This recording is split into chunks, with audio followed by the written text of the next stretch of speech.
Hey friends, welcome back to my channel. My name is Kaylin, and today's video I am going to be sharing with you guys an interactive resource that you can use in any curriculum that you're using for your kiddos' history lessons. So I'm a history teacher by trade, and so for the last decade and a half, I've always been looking for ways that I can integrate some kind of interactive goodness into my history lessons.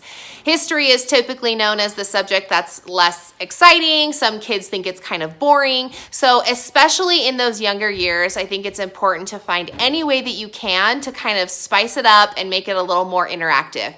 Evan Moor has created these awesome history pocket resources, and as you can see, I have a bit of a problem. I think I buy every single one, and so you can get them from Evan Moor. I've found several of them at used curriculum sales. It is a consumable book in some ways, but you can also just make a bunch of copies. So if you're in a public school classroom, these work really great, and then of course if you're a homeschooler, then they work great too for all different grade levels. So let me tell you a little bit more about these and some cool stuff and what exactly you get with them and what they are. So let's do that.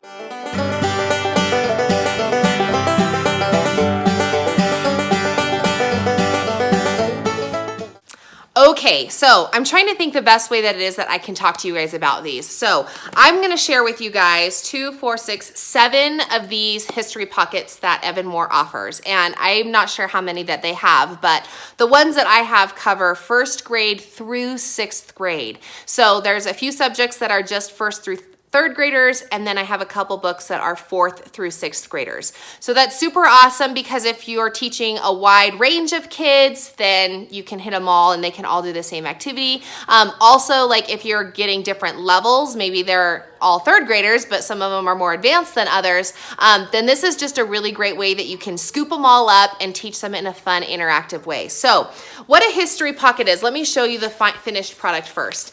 A history pocket is kind of an interactive tool where the kids are going to be collecting several things throughout any given unit into their given pocket. So this is an example of one. It's an like 11 by 17 sheet of paper, and I buy my construction paper. I just got it off of Amazon. You just want to make sure that you get 11 by 17, and then you fold it in half, staple it along the side here, and it creates this little pocket in here. You could use glue if you want to get super fancy. Just make sure it's a glue that's going to be adhered for a long time. Sometimes I feel like a glue stick doesn't stick long enough, so that's just a little word to the wise. And then what your student is going to be doing is over the course of several days, they're going to be creating these little handouts that then they can put in their pockets to kind of tell the story of whatever subject that it is. So this particular one is the Life in Plymouth Colony. I almost forgot there. And all of these are in your book. So it's like a little cover that you put on it. As you can see, my glue doesn't stick real great. So again, that's another tip about that glue. And then inside, they have all of these fun little interactive pages that they can do. So here you're actually learning about the Mayflower. You talk about, you know, what it looked like on the inside, and then what are these? Some questions. Oh, these are just some facts about it. So it just makes it a little bit more fun than just filling out a worksheet that's like a reading comprehension page, right? Also, every single of the like subjects that are in each of the books are going to have these interactive vocabulary pages. And fun tip, you can like recycle these and use these for all different kinds of subjects. Just recopy the page and like make your own little stickers. I may or may not have done that, but your student writes the vocabulary definition on the inside in their own words, or you can have them copy it directly out of your text, whatever works. And then they have these here. You can also edit these if you want to have different highlighted words. You can make multiple pages of these if you want to have different highlighted words, that sort of stuff. And then, as you can see here, you have several different pockets that all kind of go within the theme of the book that you purchase. So let's talk about some of these books that they have. It's just really cool. Now, what I end up doing and why I have so many of them is because I am a homeschooler, obviously now. And so when the curriculum that I'm using comes to the subject area, then I pull out my history pocket and I use this in place of the curriculum text. So, and then I'll go back to the curriculum text for the next section. It just kind of helps switch it up a little bit so the student doesn't feel like they just read their textbook and then answer a bunch of questions, or read their textbook and then do a Venn diagram, or read their textbook and then, you know, make a poster and like write the 3 things that they learned or something like that. So it just kind of helps switch it up a little bit. So here's that Life in the Plymouth Colony one. Sorry about that glare that comes from my light. Sorry about that. Okay. Anyway, back to this. So you can see that we have 8 pockets in this one. Let me turn the camera around and it'll be a little bit easier for me to show you what you get. Okay, so here are the 3 subjects that I have for grades 1 through 3. The Life in the Plymouth Colony was the one that I showed you first. And you can see all of these at evanmoor.com. Check the description box below and I'll make sure and put a link there so that you can get to these really quick. The Life in the Plymouth Colony is going to have 8 full pockets of projects. So each pocket, as you can see, is going to have several things. So this example that they have on the cover has 1, 2, 3, 4 activities and lots of different things that you're putting. This was a really fun one when you talk about the different family. So it says along the side, these are all the things that you're doing. And when I was doing my pockets, I would just go through like the curriculum that I used and then pick the ones that I thought were good. And then we would go back and do the other ones like a different year or something like that. Let's get this out of the way. It's distracting. Okay. So when you open your book, this is like the cover page. They're just blank pages. So this is fantastic for public school teachers because you can just copy multiple times for all of the students that you need and get really great stuff. You'll also notice if you're struggling to find a history curriculum that's affordable, that this is going to have content that you can teach from. So this is the content that you teach your student. They also have it in like a student form. So right here, this is what your student will read all the way to here. And now you've gotten a basic summary of the life in Plymouth, or like why they went to Plymouth Rock, okay? Here's some stuff for the teacher, and then here's your stuff for your students. So it's really well laid out, no matter if you're coming from a public school forum or a homeschool forum. If you're lost on the homeschool front as to like, I don't even know where to go for history, I don't have enough money for a big publisher curriculum style, this is gonna do a really great job at teaching your kiddo some important stuff. So you have the Life in the Plymouth Colony, Ancient Civilizations, also grades 1 through 3.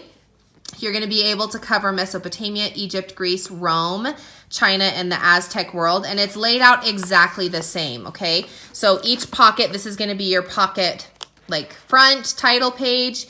Here are those words to know, which I was talking about. You can switch it up or you can add to it. Really good stuff. And then again, here's the history content that you can read as a teacher or read and then like present to your student. If you're like me, then you're gonna like make a PowerPoint and like really make it crazy because I can never read well enough alone.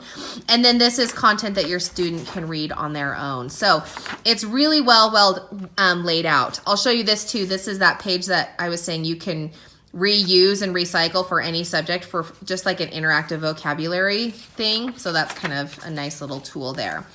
And then last but not least, here is my community unit. Now, this one is not a full, like in a whatever cover because I purchased this as a digital copy. And I almost like this better, except that I'm kind of a curriculum geek, so I love having like the actual books. But as far as like a teacher standpoint, this is so much better because you can just like select what pages you want and then just push print, right? Obviously, it's going to be all upside down because that's how I roll. Here you go. I'll just flip it. Okay, so then you just are going to push print. Like if you have a whole classroom of 30 students, then you push print 30 copies. If you have just your 2 homeschool kids and everyone's doing it, then you just print what you need. But this is a really young social studies unit. You can use it with your kindergartner probably, but this is just a really great way to introduce our community to your young ones, okay? So these are the 3 books that I have for your 1st through 3rd grade. Now, if you have an older student or an older classroom, this is where it gets really cool, is they have these for 4th through 6th grade. And the American Revolution is actually 6+, as is the Civil War. Now, I taught high school, and so I'm not sure that I would have used these in a 9th grade forum, but in the same, only because, let me say this, the text is not like ninth grade material, right? So you're gonna actually need to know more about the Revolutionary War or Civil War in ninth grade than you're gonna need to know it in sixth grade. But the activities are pretty fun, so you could probably, you know, modify it. So let me just show you really quick what we have here just in case you're looking. This is the colonial America, super cute, 4th through 6th grade. You're gonna talk about the first settlements, Native Americans, homes and villages, daily life, school work, and memorable people. And you know what, if you're like me, where you take a curriculum and you like to like, you know, switch it up because that's just how I roll, you could probably make this into an interactive notebook or some kind of lap book if you wanted to. Here's Jamestown, how cute is that? This is the Mayflower. Now you'll notice from the Mayflower one that I showed you in my example, let me see if I can grab that for you really quick. It'll just show you that they have the different ages, okay? So, sorry, this is gonna take a second. So here's the Mayflower. This is for the 1st through 3rd grade level, and here's 4th through 6th. So you'll notice that the text is gonna be more. They also have more lines. The student is expected to write more, whereas in the 1st through 3rd grade levels, they're gonna be kind of doing their own thing, a little less is required of them. So if you wanna couple those two together and have your students learn together, then that'll be kind of fun. All right, here's your Native Americans. Again, the content is gonna be at grade level, and then they're still gonna have stuff that you can read as a teacher and then present however you want to do it. So just makes it really fun and cute and exciting. I love it. Okay, here's your American Revolution. It's gonna, the causes of war, famous patriots, a soldier's life, battles, spies, and traitors, and the birth of a nation. Now, we just barely covered the American Revolution in 2nd grade. This is a little bit more for my son, so I'm excited to be able to recover this when we get to this too. So anyway, just kind of a quick flip through. You'll notice it's the same. It's just laid out the same. So I thought that was going to be the Mayflower again. I was like, what the heck? Battles. So anyway, it just turns out to be so fun and interactive. I thought I'd show you this a little closer here. It's just really fun and interactive, and the student is actually doing more than just your everyday classroom activities. Oh, look, that's a little pop-up book that they make. How fun is that? So there's that one. The American Civil War, again, grades 4 through 6. And you're going to do Introduction to the Civil War, Slavery in America, Leaders of the War, Major Battles, Soldier's Life, Women, and War Technology. And it is some supplies you're going to want to make sure you have on hand. Lots of construction paper options. Of course, the printer so that you can print the different kinds of things, and crayons. Beyond that are markers. Beyond that, it really does give you pretty much everything else that you need. And then, of course, you can kind of manipulate this curriculum to be a little different if you want, so that you can, you know, if you want to make, like I said, a lap book or something fun like that. So, but it's really cool to have as a like lap book, or excuse me, as a little history pocketbook like this, because then if you get to the end of the school year, then you can put this on your student's desk as like a showcase of some work that they did. And it just kind of reminds you as the teacher, like, look, we actually did accomplish something in our classes this year, which is, I always like doing that at the end of the school year too. So, all right, now this is one that I just picked up. This is Moving West, grades 4 through 6. And there are 10 pockets in this one. So this one has a lot more than some of the other ones. And again, you're going to do the introduction, but you'll have the New Frontier, Exploring the Wilderness, Missionaries, the Oregon Trail, the Native American Struggle, Settling, Gold Rush, Homesteading, and Building the Railroads. And look at how many cute, fun things that they have in here to be able to build and create for your students. So I can just do like a quick little look in the book if you want to kind of see a few of these things. Again, evanmoor.com has a really great PDF option where you can do like a look in the book, and you can see actually all of the pages that are in all of their texts. So it's really cool. Okay, so that is my little showcase of these fun interactive notebooks or options that you can do for your history lessons. No, this is not a sponsored video. I just really, really love this resource. And I think that a lot of us here in our homeschool worlds can benefit from having some kind of additional option in our classroom. And again, you can couple it with whatever curriculum that you have already purchased and then use this in place of like that particular section or chapter. Or you can use it as a standalone curriculum and just say, okay, these are some of the topics that I want to cover when we get to the Revolutionary War or that sort of thing. Obviously, in the upper grades, you're going to want to be a little careful with that because there's some subjects that they don't have history pockets for that probably should be covered in history. But it's just a really fun, interactive way that you can teach history to your kids. So again, check that description box below. I'll have a link there for you. And if you have any questions or something like that, make sure you leave a comment in the comment box.